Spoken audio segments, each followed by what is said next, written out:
Welcome back to the podcast season for Idolmaster subs, and we're here today with this episode for the final branch that we were trying to put together because we currently managed to make a podcast for each other branch, and now we're here with the Cinderella Girls branch podcast. I'm sorry it took long, holidays happened, and multiple things in between, but we're now here, and I have my co-host for today. His name is Hakwa, and I was referred to him by another person because I heard he was the mod for the Starlight Stage Discord. So Hakwa, if you'd like to introduce yourself, go ahead.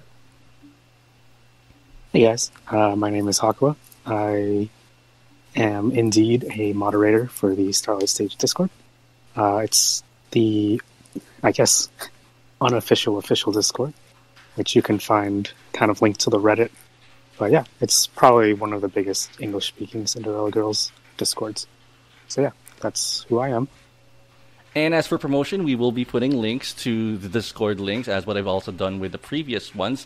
I'm actually very happy that we've gotten mostly people who are very involved in the community for the past branches, because for Shiny Colors and Million Live, we've also gotten something like moderators or community content creators for that one.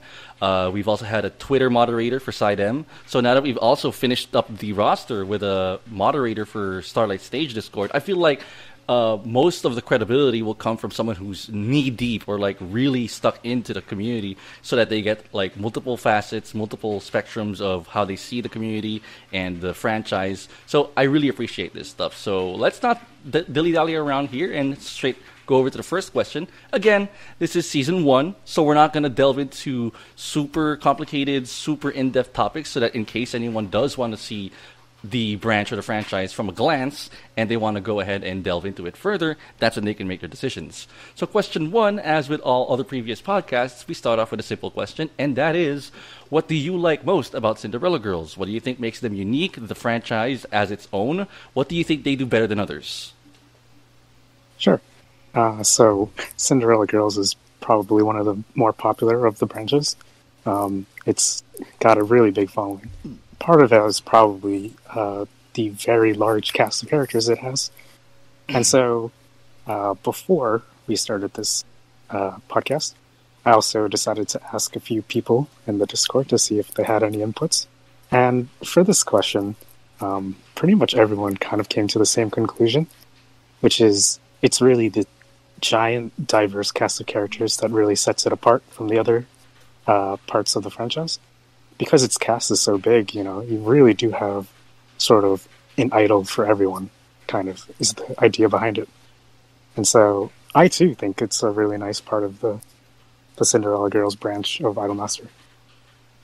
That's definitely something I have agreed with over the years I've been involved with. Like when I look at Idolmaster as a whole, comparing each of the branches, what their strengths are, what their weaknesses are, immediately what I think about Cinderella Girls is how unique some of the girls are. Like as you mentioned, it's probably one of the more popular branches, and this is because there are people who can't really be bothered to like look past what they initially see. Right? They can't really be bothered to go further than what their experience they're looking for is when they want to see a girl that they immediately want to look like or look for. They just take one glance at the roster and they feel like, oh, this girl's going to be my favorite. This girl's going to be something that I think I'm going to like for a lot, because the visual aspect of CG is probably what they have as their best strength. I feel like compared to the other branches, their visuals are more daring. They're very diverse. They're very interesting. And speaking as someone who did find my favorite Cinderella girl from simply just looking at the roster, I knew from immediately just looking at their face or looking at their kind of type or their quirk, I immediately found my favorite simply because, well, for context, my favorite Cinderella girl is Sae, and I, as a person, just like these very traditional Japanese girls. So right there, smack dab, right in front of me, there wasn't much to finding my favorite Cinderella girl. She was just presented to me, and I didn't need much help because the thing is, with Cinderella Girls, the character introductions are done really quick, so you can find your best one really soon. Wow, you're a producer after my heart, huh? I also really like the traditional girls. They have a pretty large grouping of the traditional girls. One of my favorites in Cinderella Girls is Hajime, who is she's newly voiced, I suppose. Well, relatively newly voiced.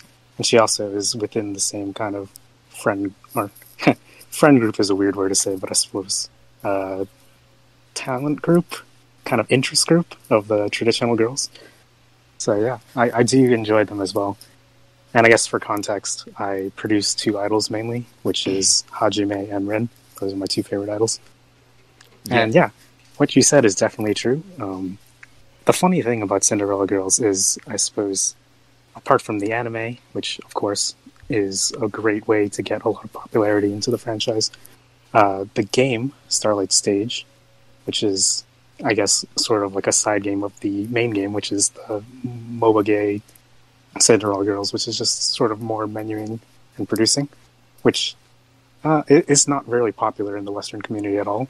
But Starlight Stage, being a rhythm game, is very easy to pick up. You don't really need to learn a lot of Japanese at all. There's a lot of 3D models, the songs are great, the MVs are great, so like very easy to get into. And so yeah, like as far as the Western community goes, the English-speaking community and beyond, Cinderella Girls Starlight Stage is probably like the premier source of where all the people gather. So yeah, it's pretty interesting.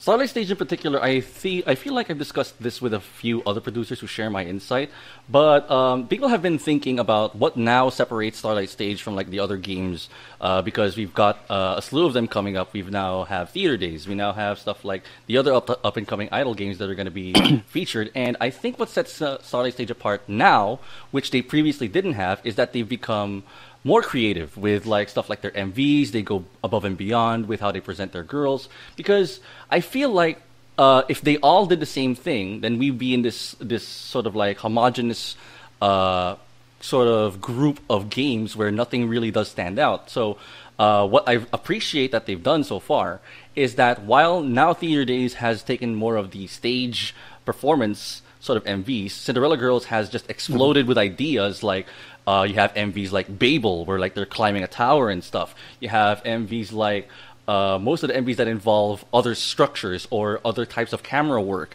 Like the very first one was, I believe it was Love Letter, where they're no longer in like a stage, or they're no longer in this sort of crowd performance idea of an MV where they start changing the cameras and you're teleporting different girls to different places. So it looks like more of a music video more than in a performance. It really does allow them to go wild with stuff, right? That you wouldn't really see from other idol games, because most idol games will just focus on like the performance. But the Cinderella Girls Starlight Stage does go just full ham on their ideas like, can we go even further? We already had this MV where they're on an RPG tower. We've already had this MV where they're in a club and the camera is changing. So their creativity is really one of the strongest points. It makes for a lot of like, what are they going to do next moments, or what can they not do moments. What you're thinking constantly about, what else can they bring in? Yeah, I mean, it's funny that you mentioned that, because it also ties into another aspect that a lot of people have also mentioned that they really like about Cinderella Girls, is that not only is the cast of characters very diverse and the music videos quite diverse, the thing too is that the music itself is quite diverse. There's pretty much a song in every genre, which is particularly interesting. You got, crazy stuff like, Babel, like you said. I mean, there's more of the techno vibe from songs like Anything, Nothing But You kind of a deal. And then like some classic idol songs like Kawaii Make My Day, stuff like that. There's like a whole diverse genre slew of things. So a lot of people also like that aspect of it. It was best. And I'm sorry, go ahead. Yeah, and the thing too, I think that as far as the game goes, like apart from the sort of more outward parts of it, like the aesthetics, the music, stuff like that, is sort of the inner mechanics, which is, in Starlight Stage, in my opinion, has some of the deepest mechanics. Starlight Stage is sort of developed by Cygames, which is quite a famous company. You might know them from Grand Blue Fantasy or Princess Connect or They're Shadowverse. like the sub-developer, yeah. They have lots of says into what goes into the game. Right. And because Cygames is such a big sort of RPG, sort of MOBA developer, a lot of those kind of aspects also reflect in Cinderella Girls. Sure, like Million Live Theater Days is quite similar, But as far as the mechanics go, it's pretty baseline compared to Cinderella Girls. It's more of a streamlined casual approach. Yeah, so Starlight Stage has like this whole system with fan grinding and gaining potential, which is sort of like grinding in RPG characters' sort of stats in a way, which is a very kind of interesting thing that Starlight Stage has. As well as like team building is really complex for for just a simple rhythm game. Like they keep on releasing new skills like every few months, and so the whole meta changes. Like scoring is very important for some events as well. They introduced some new events which are like scoring focused, like the new carnival events, which is recently. So it's a pretty interesting mix of just like the classic events where you just try to stay up as long as possible and grind out as many songs, versus these sort of new events where it's not about your endurance, but it's about your actual skill in both team building, grinding a team, and also your ability to play high-level songs really well. And of course, the difficulty of the songs, the charts, the beat maps, if you will. There's a difficulty for Starlight Stage is the highest of the other Idol games that have a rhythm component. So there's also that, which for some people, like that is also a really good selling point. I've met a lot of new producers who really joined the game because of just the rhythm aspect of the game, and then came to love the idols after that. So that's also, you get people from all sorts of interest groups. I was really especially surprised when they came up with that new skill for like Saya, and then like if all of your idols are like this, and then these skills stack, and then this happens, and then that happens. I'm like, you wouldn't put that in like other idol games. Like you'd really just leave skills as they are, but now there's like this formula now, and it's also pretty interesting. I'm actually daunted by the entire thing. I mean, like I'm checking out all of it. I'm like, oh god, these team comps and stuff. I'm like, of course there are some times where I just don't want to care, that I just want to play my favorite girl, but there I do also appreciate the fact that there are these kind of things for those people who do appreciate it, because I may not be that kind of person, but there are people out there who are super into these kind of things. Yeah, I mean, and that's why I've been so attached to Cinderella Girls. I mean, I actually play all the Idolmaster games, but with Starlight Stage, just like those mechanics run so deep that I just can't go away from it. Okay, so that was an in-depth answer to the first question. We're going to move on to the second one. What do you like least about Cinderella Girls? We've said a lot of good stuff from it, and of course on the podcast we've been as objective as possible for the past episodes. If not what you like least about it, what do you think they need the most improvement on? What is their like most thing that they haven't really touched up on? So there's sort of a problem with the scale of the cast, which is a benefit and also a detriment. The cast is so big that a lot of the times your favorite girl just never gets any content ever, or just like gets content one time in an obscure way. So yeah, there's that. I really think that apart from this being like so it's an obvious detriment, right? It's an obvious thing where too much of a good thing or too much of one thing is always a bad thing. So as you said, its strongest part or its biggest strength can also be its biggest weakness, where sometimes I feel like there are a lot of people who once have raised the question, do we really need all these other ones? Do we really need all these other niche girls who are so like one track that you think that they could have just been whatever they are, they could have just been ported onto another girl? Like my biggest example that someone did show to me, and I really, really sympathize with that person, because he said he remembers that there's an idol in the cast whose quirk is, of all the things, nail art. Art for your nails, for makeup and stuff. I'm like, and he's there saying, you could have put that quirk onto Mika Jogasaki, and no one would know the difference. No one would really know that this other idol is here. But I do admit that there is a sort of underlying theme where, imagine there is already like content problems for branches that only have like 39 or 16 or 19 girls. We recently had a content drought for one character in Shiny Colors, and everyone was already mad about that. Imagine being there in the Cinderella Girls community, and there's like 100 others. So the problem that Yeah. other branches are experiencing, it's way more amplified here. Believe me, when there is content drought for a character in Cinderella Girls, there's content drought, all right. Um, the other funny thing too is that there's a large portion of the cast that's also unvoiced, which for a lot of more sort of casual players of Cinderella Girls or casual producers of Cinderella Girls don't even know they exist in the first place. But, you know, there's a bunch of drama with, like, you know, not having a voice character as well, which can be sort of a bummer. And especially when they introduce these new 7, which I'm sure you've heard about. Yes, They introduced definitely. seven new girls just out of nowhere after, what is it, like 5 years of having a stable cast. Like, no new girls were introduced for 5 years or so. And so a lot of other producers, especially producers of unvoiced idols, found that, you know, they were quite annoyed and angry at that, especially since the new girls got voices right away. So it can be upsetting in that regard as well. So there's, like, you know, it's not always sunshine and rainbows. There's a dark side to having such a large cast sometimes too, which can be a bit of a detriment. To spin it off in like a positive light, because I do see where all the anger came from. I really enjoy. There's one thing I really liked about like the whole idea of Cinderella Girls, and I think this is where most people got angry about it because this idea was challenged. The idea that Right. Cinderella Girls can work by themselves. I think the idea that most Japanese producers call it is the journey of a Cinderella girl by walking on her own 2 feet. That is an idea that I really, really like. They can work with getting new communes, getting like a really, really great song, and then this song is the reason why they win.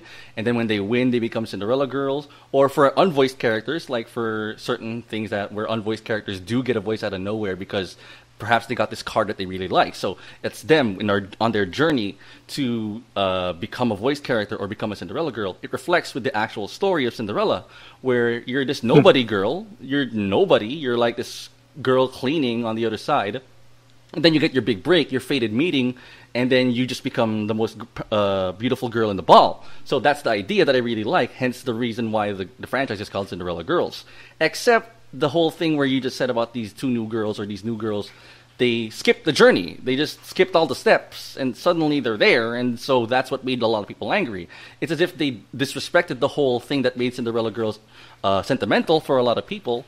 It sort of like challenged, as I said, it challenged the idea of Cinderella Girls, where they didn't work for the crown, they didn't work for the glass slipper, the whole immersion that you're supposed to let this girl start from zero and then end up on that whimsical idea of becoming Cinderella Girl. I think that's why a lot of people got angry, because I myself am a big fan of the whole process of, because I voted for Yuki for 5 years. I'll tell you, I've been fighting for Yuki for ever since I picked up the mobile game. All I did was use it as a simulator to vote for Yuki, and that's it. I didn't really play. Every time I got a chance to vote for Yuki, I'd vote. And I was so happy, I was so ecstatic when she finally won last year. But I was one of those people who were like, I worked for 5 years to get my little darling girl to finally have a voice, and now she has a song. And then these two just, you probably heard it all before. We don't want to beat a dead horse. Yeah.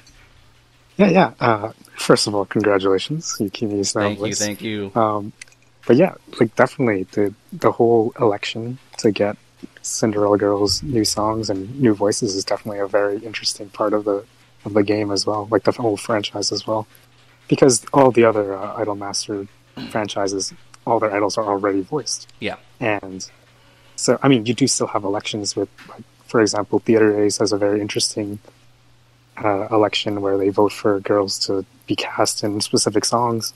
And so, Cinderella Girls has this whole election where you vote and see if you can get some unvoiced girls to obtain voices. And, my favorite idol too, Hajime, was originally unvoiced as well.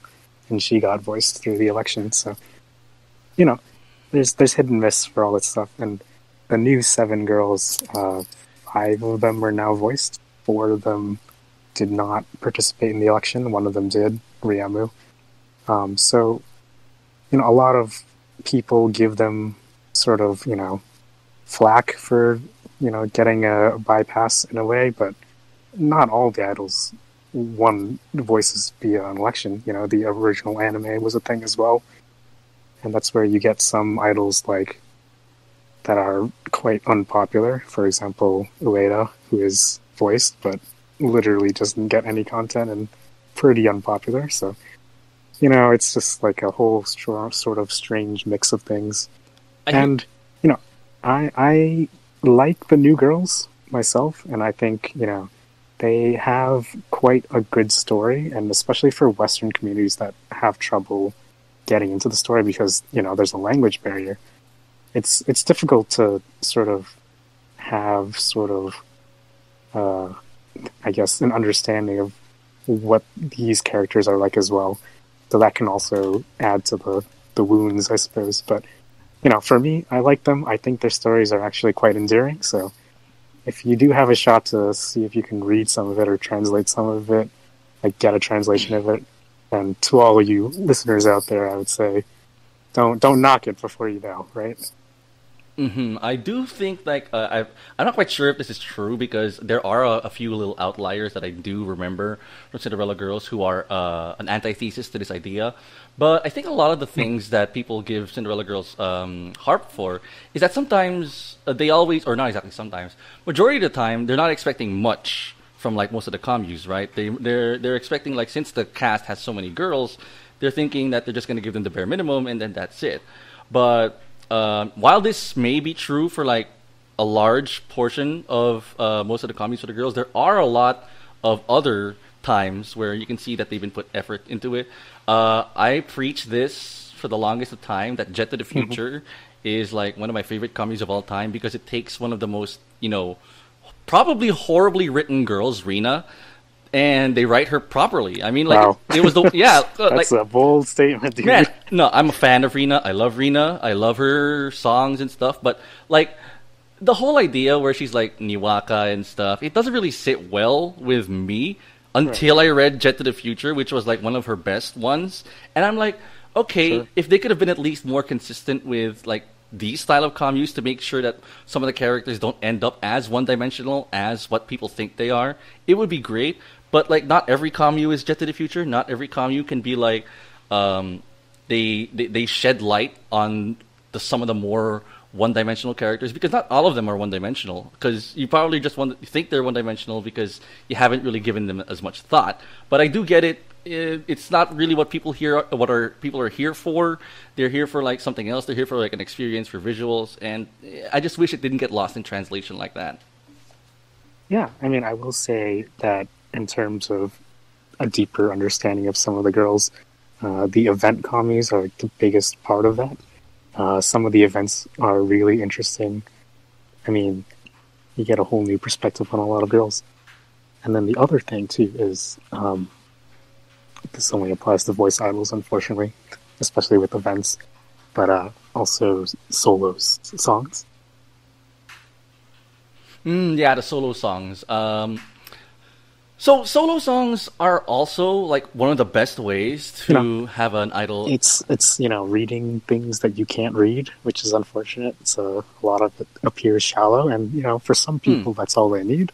But yeah, and it's a great mix, and the commies I think are what is a big reason why I think some of these girls who do get a lot of hate, do get the hate they do because of the commies that can't be read. But it's half and half. Both. There's just pure hate just for the fact that they go against the idea of the Cinderella girl. But I mean, you win some, you lose some. Yeah, it's a general idea of like what we have to deal with as Idolmaster fans, where we're never getting anything in English. But if you do bother reading the communes, your Idolmaster experience just improves by a large margin, like any branch at all. Like if you just go to any branch and just read any of the communes, your like experience as a producer just marginally, extremely just increases in quality. So I think that if we had some way, but this is the hand we're dealt with, and we're gonna play the game with it. So that's question number 2, and we're gonna move on to the final question of the podcast, which is, what would you like to see from Cinderella Girls moving forward? Is there something you think they haven't done yet? Can they move to a new sort of like expedition? Or is there something that you think that they used to do, but they should do more of? Is there something that you think was a wasted opportunity? Wow, so it's a pretty loaded question. So Let me go back to the anime real quick. So Cinderella Girls, much like the original Idolmaster, is regarding a sort of new group of idols and kind of following their story to stardom.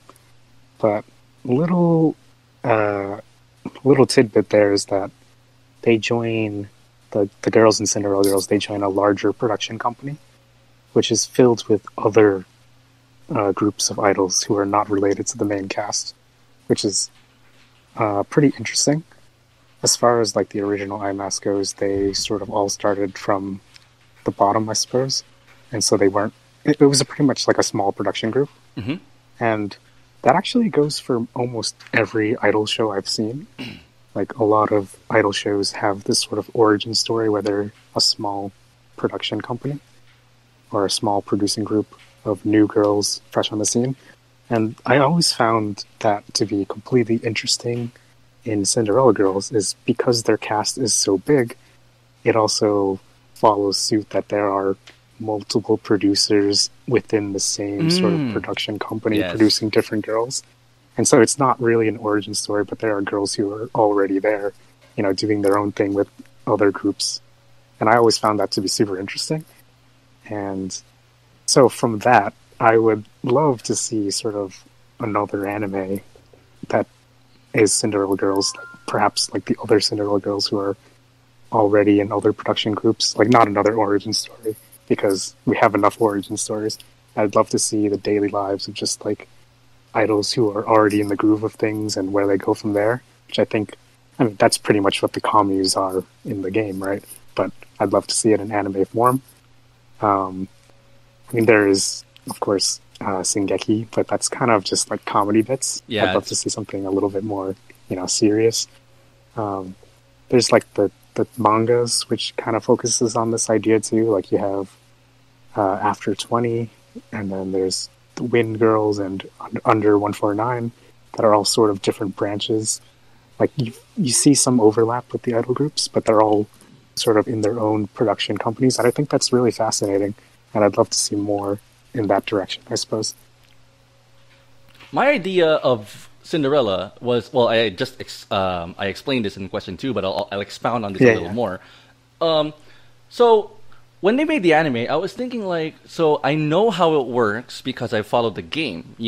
Certain girls work to become Cinderella girls because it's the title. So Irie was the first, and then Ranko follows. I think Rin follows. I don't remember the exact order, but just the whole idea of becoming Cinderella girl. I wanted them to expound on that. I wanted them to be like, what is it like? Because for like Namco Pro and like Side M, it's the entire unit moving to be like top idol or whatever the whole idea of becoming top idol as a unit or like as a production company. I was thinking if there was a more like unique way to experience Cinderella girls as they were. And this was an interesting idea that I got from another producer. They said that they wanted to have Cinderella girls focus on inter-unit competition because like in Namco Pro, the entire unit is moving with each other, so they're helping out each other. But it would have been way more interesting for like Cinderella girls to, instead of just trying to move as a production like Cinderella Project was, what if we got like how other idols are going to move to being the Cinderella girl by themselves? Like you're going to see certain idols do things more competitively, and I think inter-unit competition was something that hasn't been explored as much as I wanted to, and Cinderella Girls was like the perfect place to do it because you have it in the game. Elections once again, one of the things that I really appreciate the most is election periods where you see all these players advertising their favorite girl with like stuff like fan arts and posters. The game actually allows you to do that. They give you like fan kits to make promotional material.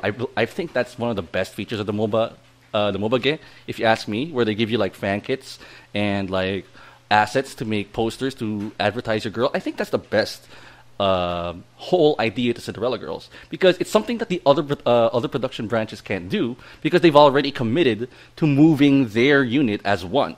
While Cinderella Girls, you can't move all these 100 idols as one, so it'd be a better paradigm, I think that's a word, or if people don't really understand that, a better approach for a more unique experience that like you're going to see how other girls will distance, or not exactly distance, sort of like set themselves apart from others so that they can take the crown. I really wish that they expounded more on that. Yeah, I mean, that's a really cool idea as well. I mean, it would be a little awkward since they're technically still within the same company, but that's also kind of interesting in a way, too. Um, I know it's like sort of a thing. Competition is popular in some other idol franchises, like AKB, which is, Yeah. I guess, more of a real idol group, had the elections, which is quite famous for them.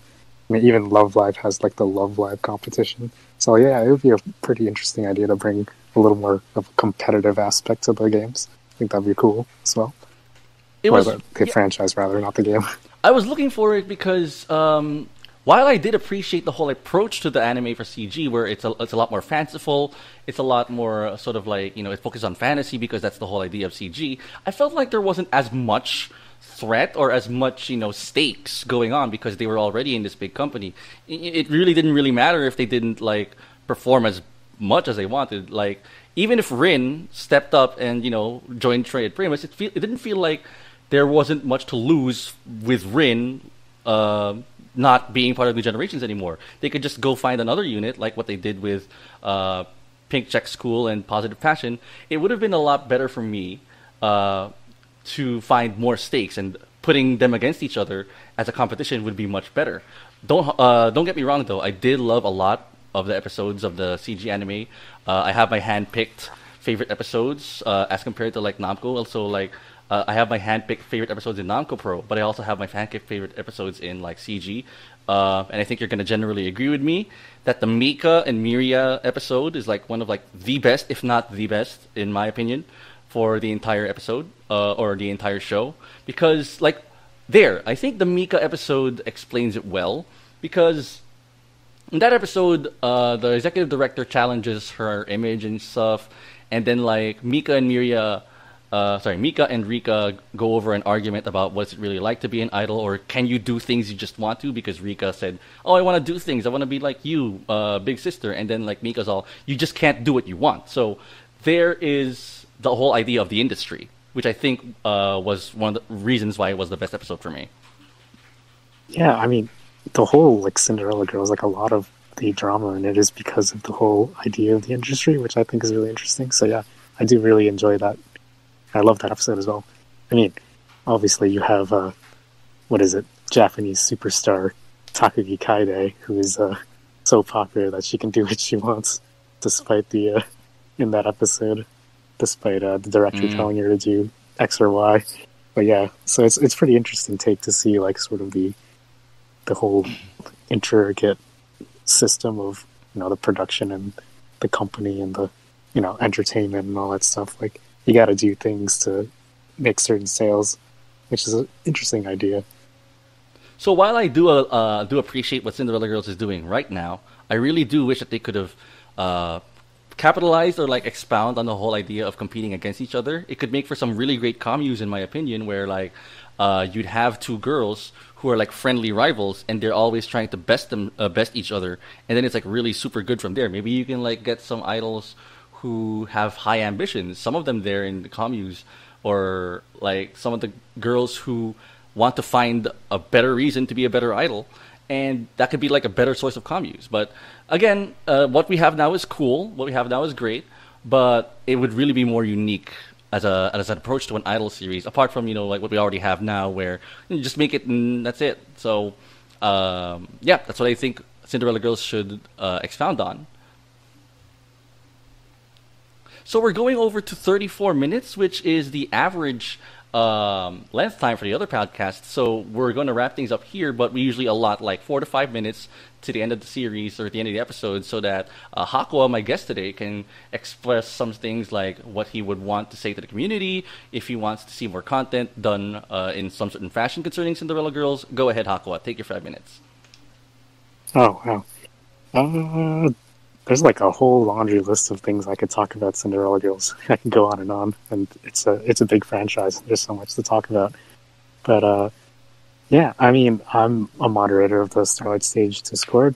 I'm really nice, I promise, or at least try to be. We're all really nice there. I am one of the few members who is really deep into the mechanics of the game. A lot more than a lot of other people. So if you have sort of more in-depth questions regarding Starlight Stage's deeper mechanics, you can always ask in the questions area of the Discord, and I can try to help you answer them. Apart from that, I love Cinderella Girls, and every time I'm sort of just thinking about what it could do better. They just give me something out of the blue, and I'm just surprised. I remember when they announced the Trinity Field event, and I saw that music video for the first time, and I was like, damn, I am just so happy to be a part of this franchise, because everything about that was just very moving to me. And, you would think that a lot of nostalgia goes into how long the series has been running, but they keep on producing so much new content, and a lot of the new content is just absolutely fantastic. They still got the charm. And, one of the newest duets in the game that they released, one of the newest songs is Secret Daybreak. And it is now my all-time favorite song in the whole series, which is kind of just absolutely surprising given how long history, there's so many songs in the game, but a brand new song is able to take my top spot. I mean, Deo Aurora is sorry to interrupt, but Deo Aurora shows that they use two, not exactly old ones, but series regulars. They didn't bank on here's a new hot thing, here are two new hot idols that we're gonna use to push. No, these are idols that were there since not exactly the beginning. I'm not very sure for Kanade, but Minami was there since the beginning. Kanade, she's been around for a long time. Kanade was in the anime as well. Yeah, Kanade was in the anime. She has been around. So it's not they're constantly replacing people to give you new stuff. No, the older ones are still capable of putting up some new stuff. So. And I don't even feel super strongly about Kanade or Minami either, and yet here I am. This is my favorite song. I just love it. So I'm always on my toes. I don't know what the next event's going to be, what the next new song they release, but who knows? It could be my next favorite. I just really love that about Cinderella Girls. I'm still high from Beanie Iri, Sayashuko. I'm still high from that. I actually did have this moment where I was like, I don't really know what Cinderella Girls is going to give me from this point on, but this Sayashuko song is going to be my stopping point for what my favorite thing ever is. So, because I read the commu, I played with that MV for 3 days straight. I mixed and matched a lot of stuff. Such a great song. So at that point, I was like, wow, I'm satisfied as heck right now. So we're going to link your Discord invite link so that people who do want to have some interest and take interest, or just click the link down below in the description to get new members in case you want to. But once again, I think it'll be great if we do move forward with Cinderella Girls content or any content that we need someone who has a bearing on the Cinderella Girls community. We would like to regularly invite you, because I now am regularly inviting everyone else whenever I have to make content concerning the branch that they're an expert of. It'd be great. Sure. I mean, I still have so much more I could talk about. Cinderella Girls is now starting to do duets way more often than before. It's kind of their new thing. I could talk about that all day long and how much I love it. And on and on about X and Y. I mean, I've been an Idolmaster fan since what? The Idolmaster 2? It's been a long time. I've played all the games really, and even the higher sort of playing where you're tiering for a high rank. I've done that now in, I guess, almost all the games. I've done it in Million Live and even Shiny Colors. So I love Idolmaster. I love Cinderella Girls especially, and if you would have me back, I'd love to come back and talk more. And we can even we could do some fun stuff, see how well producers of other series know about crossing franchises and stuff like that. Oh, we'll have the perfect platform when the new Steam game comes out. But I appreciate the enthusiasm. There's going to be way more episodes to this podcast because we're going to do it all throughout 2020, and maybe, hopefully, if we continue for the past years to come, because I don't think Idolmaster is going to end anytime soon. So this has been episode. I hope not, for sure, because I've already sank 10 years into this franchise. I don't want to just disappear, which it won't, of course. Anyway, this has been and a lot of money. Oh, let's not talk about the money. That's just. So that was episode 1 of the Cinderella Girls podcast. Once again, episode 1 of many. And we will be continuing the podcast season for all the rest of the branches. I'll still think about if I'll make my own All-Stars podcast, because there is now All-Stars topics to talk about. But if we don't, we'll just move on straight back over to Shiny. But until then, this has been me and Hakua, and we'll sign out for this episode. See you on the next one. See ya.